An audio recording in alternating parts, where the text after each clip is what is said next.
Hey everyone, welcome back.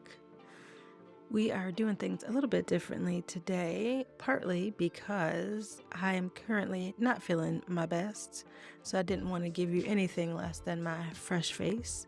And so instead, I thought that we will just focus on the cards and you can tell me what you think about focusing on the cards and not just my pretty face. Now, I also thought it would be cute, since I'll be pointing a lot, to use this lovely wand. I wanted to make sure you could see it. Oh, it's so beautiful.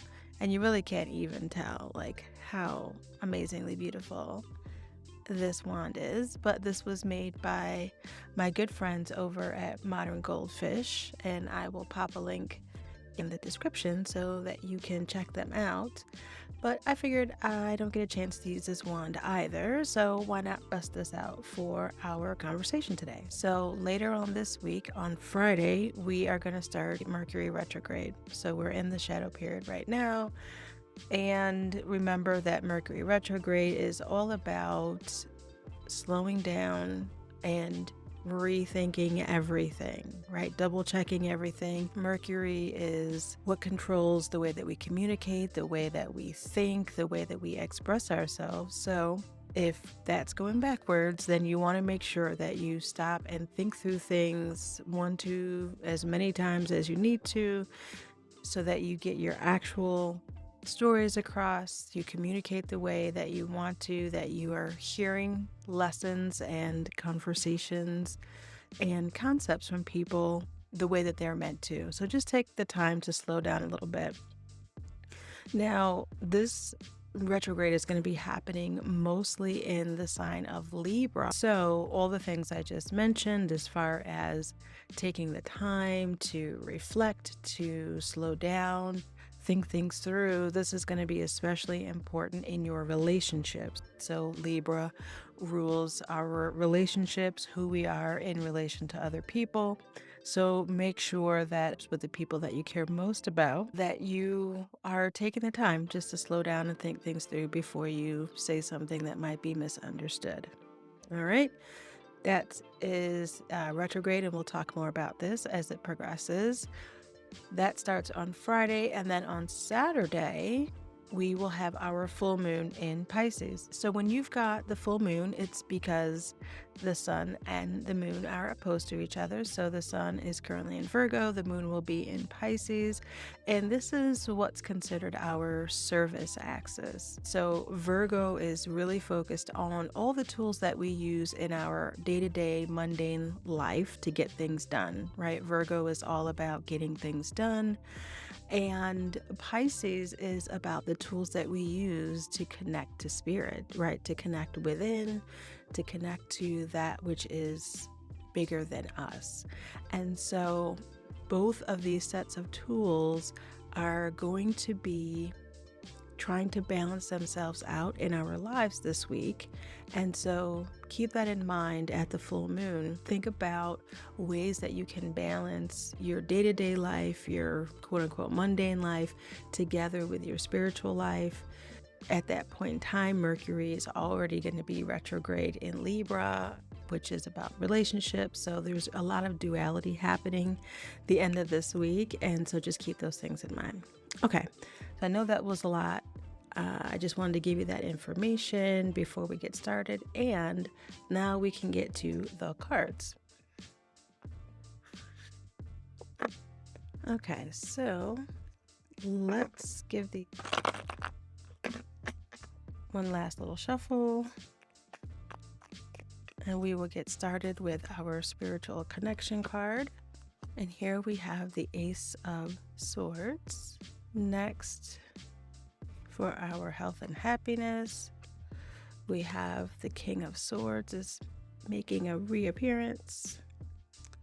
Next, for love and relationships, we have the Hanged Man. For our business and career card, we have the Death card. And last but not least, for our overall card, we have the Four of Pentacles.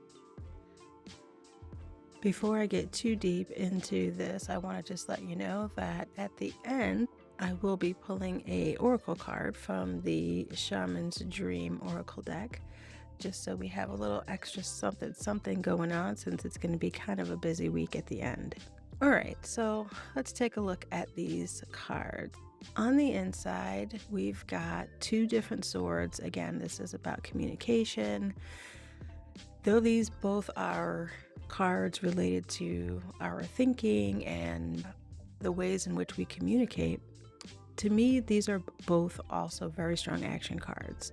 So we're definitely going to be taking some action with these new thoughts, moving them pretty quickly into action. And then externally here, we've got two major arcana cards, and we've got this Four of Pentacles back, which we saw last week in our business and career section. So this week, externally, it looks like we are going to need to slow down in order to stabilize some things, in order to see what needs to be released so that we can move on to something even better. There's going to be some time of reflection here that we got to get through. So let's get started with our spiritual connection card. And here we have the Ace of Swords. So this is about those new sparks, those new ideas, those new thoughts of where to begin, how to move forward. When we're thinking about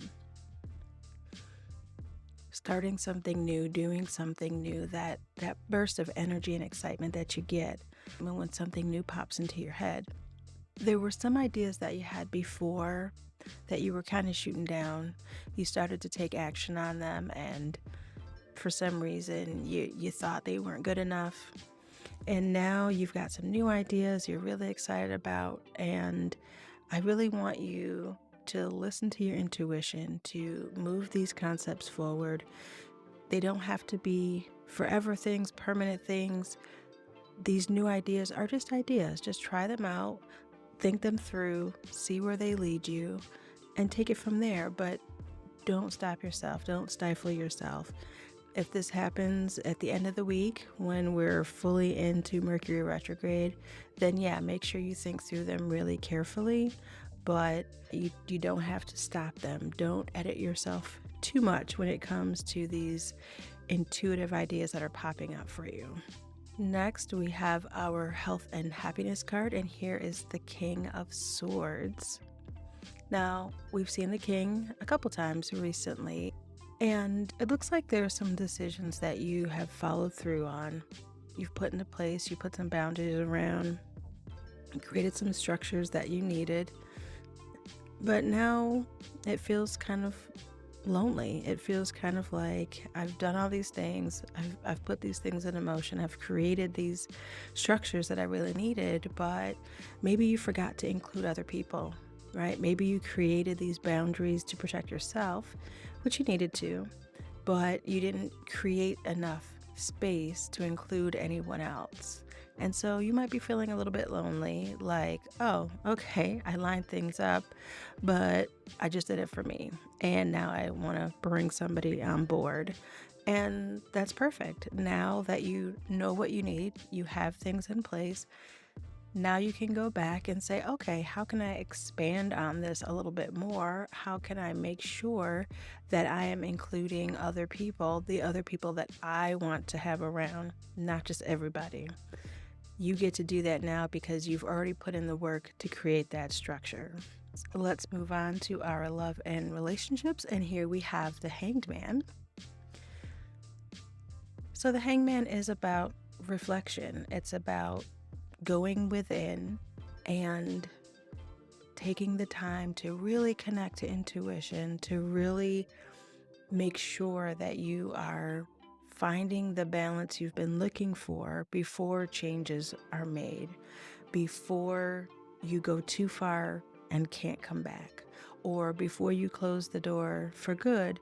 This is a time to take that step back and make sure that you're deciding on what you need and not what everyone else needs for you. So don't hesitate, especially with Mercury in retrograde about to happen.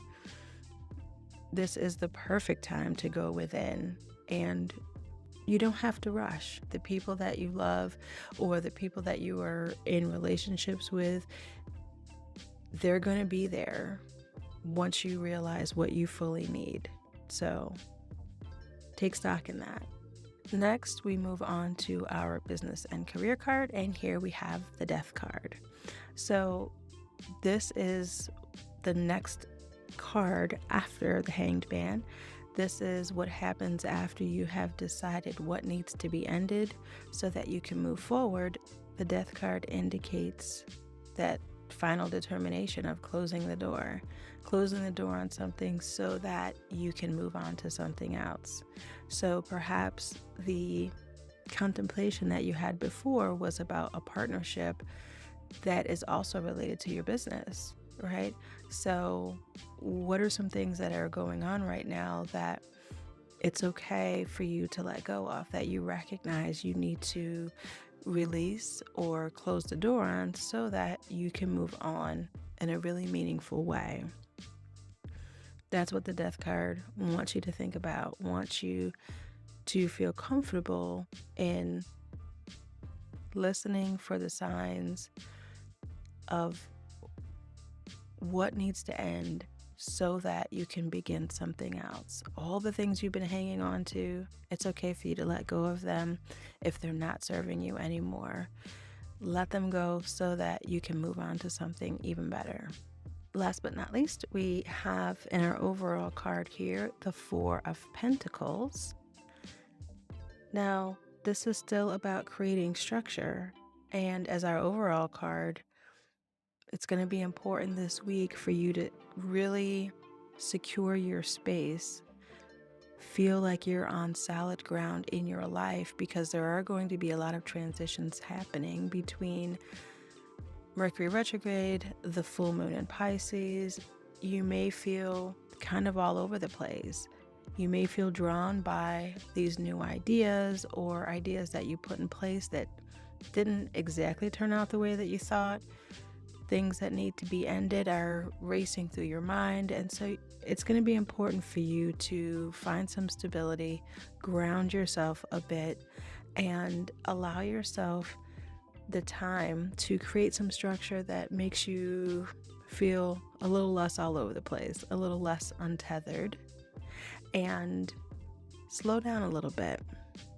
But do that outdoors. See if you can find a tree to hug, or a lake to sit next to, or just sit down in some grass and really feel the stillness of the earth that will help you to slow down a bit this week. So let's get one final message from the Shaman's Dream Oracle cards. Okay, let's give these a nice little shuffle. Aren't these beautiful? I mean, the back sides of these are beautiful, but these are beautiful in general. All right, so let's see what we've got here. Man, these cards really are beautiful.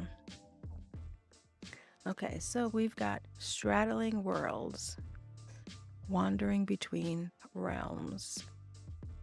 So this card really is about very much that same message of the full moon in Pisces, that Virgo Pisces energy of the mundane day-to-day world, and that Pisces ethereal, intuitive, bigger than life energy. It's about finding ways to create that balance, to walk that line between those two worlds and finding common ground. It's also like the Death card, understanding what you need to release so that you can naturally be ready, open, and available for what's next. So this is a really, pretty perfect wrap up to the week. So let me know what you think about this format. Don't forget to check out my friends over at Modern Goldfish with these beautiful, beautiful handmade wands. And stay magical, y'all.